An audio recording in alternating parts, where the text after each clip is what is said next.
Hello, my lovely viewers. This is Chapter 7, How Things Work, Unit 4, Things Around Us of Class 4th NCERT book of EVS. That is our new NCERT books, Our Wondrous World. पिछले video में मैंने आपको इस chapter का explanation और कुछ extra questions भी कराए थे. Now here I have included some questions of NCERT, some extra questions or activity questions also.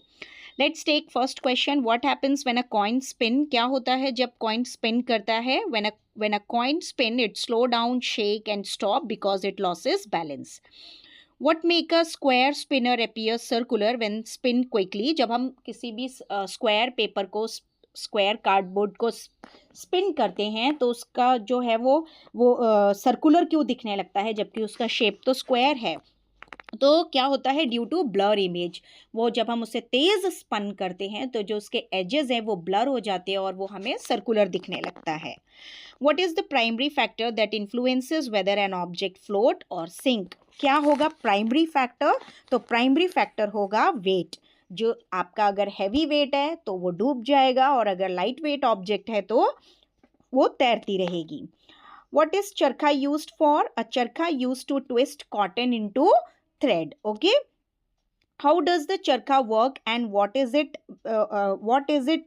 importance? है ना, उसकी इंपॉर्टेंस क्या है? चरखा एक स्पिनिंग व्हील है जो कॉटन फाइबर को थ्रेड बनाने में मदद करता है. It has a large wheel that spins when turn by hand. जब हम उसे अपने हाथ से घुमाते हैं तो वो क्या करती है? स्पिन करती है.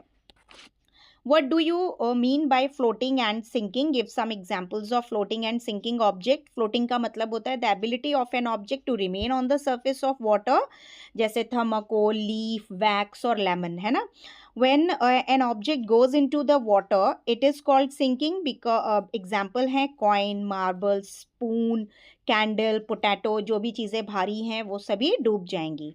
What are the factors matter in the process of floating और sinking में? सिर्फ वेट के अलावा और क्या क्या चीज़ें मैटर करती हैं? हम वेट तो मैटर करता ही है. Shape, ability to hold air also matter in this process. अब आपके कुछ NCERT क्वेश्चंस हैं. Do you think all the objects can spin? Make a list of few.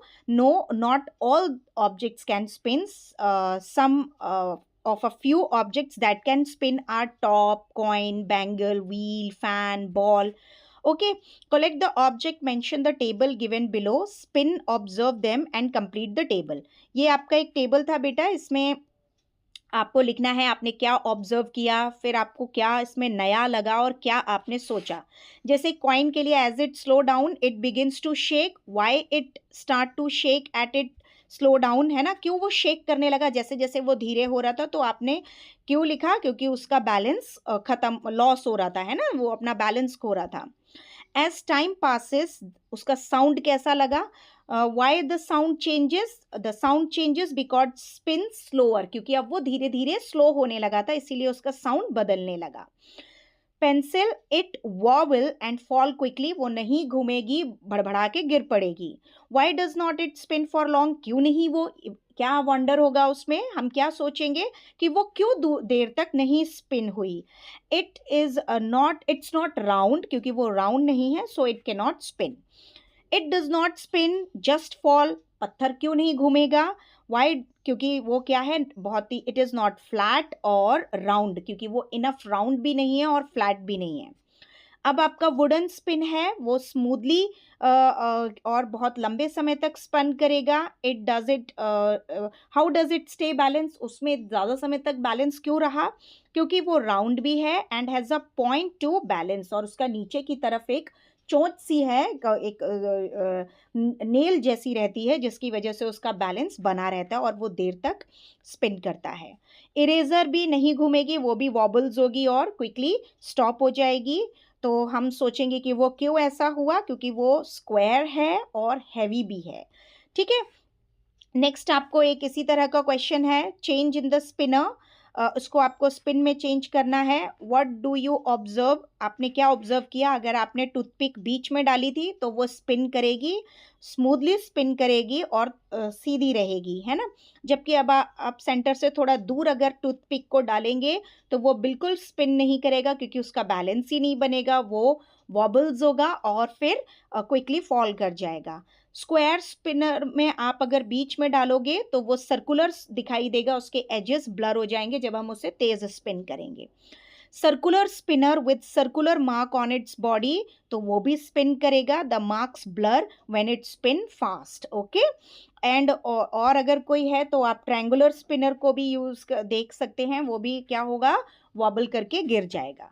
Right the answers of the some of the questions from the table, आपको उस table में से कुछ questions के आंसर देने। Which of the spinner did not spin properly, teachers इस तरह के क्वेश्चंस को गिव रीजन में भी दे सकते हैं बच्चों को। इससे बच्चों की जो लर्निंग, जो सोचने की थिंकिंग कैपेबिलिटी है वो काफ़ी इंक्रीज करती है। Discuss the possible reason, the spinner with the toothpick away the centre, वो इसलिए स्पिन नहीं हो पाएगा क्योंकि उसमें बैलेंस नहीं होगा।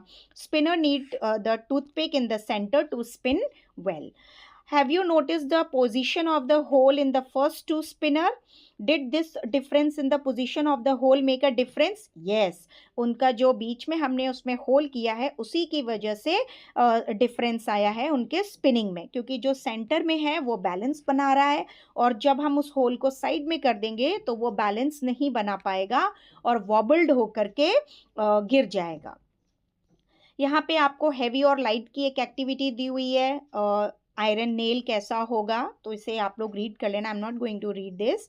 Did all the light objects float और हैवी ऑब्जेक्ट सिंक, तो आपको कुछ नेम द हैवी ऑब्जेक्ट, कुछ ऐसे हैवी ऑब्जेक्ट्स के नाम देने हैं जो फ्लोट करते हैं और कुछ ऐसे लाइट ऑब्जेक्ट्स के जो डूब जाते हैं। Not all the light objects float and not all the heavy objects sink, because heavy objects that, इसमें आपको एग्जांपल देना था। तो जो हैवी ऑब्जेक्ट फ्लोट करते हैं वो स्टील की बाउल हो सकती है क्योंकि उसमें ट्रैप है एयर, है ना। और जो लाइट ऑब्जेक्ट्स हैं जो डूब जाते हैं, जैसे लाइटर ऑब्जेक्ट जिन्होंने आयरन नेल लिया है, इट इज़ डेंस, जो जितना डेंस होगा वो भी क्या होता है, जल्दी डूब जाता है। जबकि आयरन नेल दिखने में उतना भारी नहीं है, बट उसका वाटर से वेट जो है वो ज़्यादा है, डेंस है, वो वाटर से ज़्यादा डेंस है, इसीलिए वो डूब जा रहा है। तो टीचर्स थोड़ा सा डेंस क्या चीज़ें होती हैं उसके बारे में भी बता सकते हैं। Let us find out whether shape play a role. Yes, shape play a role. अगर हम किसी एल्यूमिनियम फॉइल को जब स्प्रेड आउट कर देंगे, खोल देंगे, तो उसमें क्या है, एयर ट्रैप है ना। एयर को आने जाने की, हवा को इधर से उधर आने जाने का क्या मिल रहा है, स्पेस मिल रहा है, इसीलिए वो क्या होगी, लाइट होगी। जब हम उसको ट्रैप कर देंगे तो it is dense with no air, अब उसमें से एयर निकल चुकी है और वो एकदम डेंस हो गया है ना, तो इसीलिए वो डूब जाएगा। In a cup like shape, cup like shape में भी एयर क्या है, डेंस नहीं कर रही है, उसको इधर से उधर मूव कर पा रही है। डू एन एक्टिविटी, यहाँ पे आपको एक एक्टिविटी करनी है। Classify the objects below based on whether they float और सिंक, तो ये आपके बुक में पीछे क्वेश्चन था, उसी में आपको दोनों को अलग अलग कुछ ऑब्जेक्ट्स दिए हुए हैं, उनको आपको लिखना है, थिंग्स दैट फ्लोट और थिंग्स दैट सिंक, उसको आपको इसमें फिल कर देना है। That's all about this chapter. Hope you all well understand this, all the concept, spinning, floating and sinking, basically ये तीन चीज़ें ही थी इसमें। और आप और भी एक्टिविटीज़ अपने घर में कर सकते हैं फ्लोटिंग और सिंकिंग की, जो चीज़ें जितनी डेंसिटी होती है, जिन चीज़ों में एयर जो है वो नहीं है और जिन चीज़ों में एयर ट्रैप है, मींस इजीली उसको इधर से उधर होने का स्पेस मिल रहा है, तो वो चीज़ें लाइट हो जाती हैं, डेंस नहीं रहती हैं। तो इस तरीके के कॉन्सेप्ट, इस तरीके के एक्सपेरिमेंट इस चैप्टर में बहुत अच्छे से हो सकते हैं। नेक्स्ट चैप्टर है हमारा हाउ थिंग्स आर मेड, चीज़ें कैसे बनती हैं, तो ये भी बहुत अच्छी सी इसमें एक्टिविटी बेस्ड चैप्टर ही है ये। मैं आपको इस चैप्टर के साथ मिलूँगी अगले वीडियो में, तब तक के लिए बाय बाय।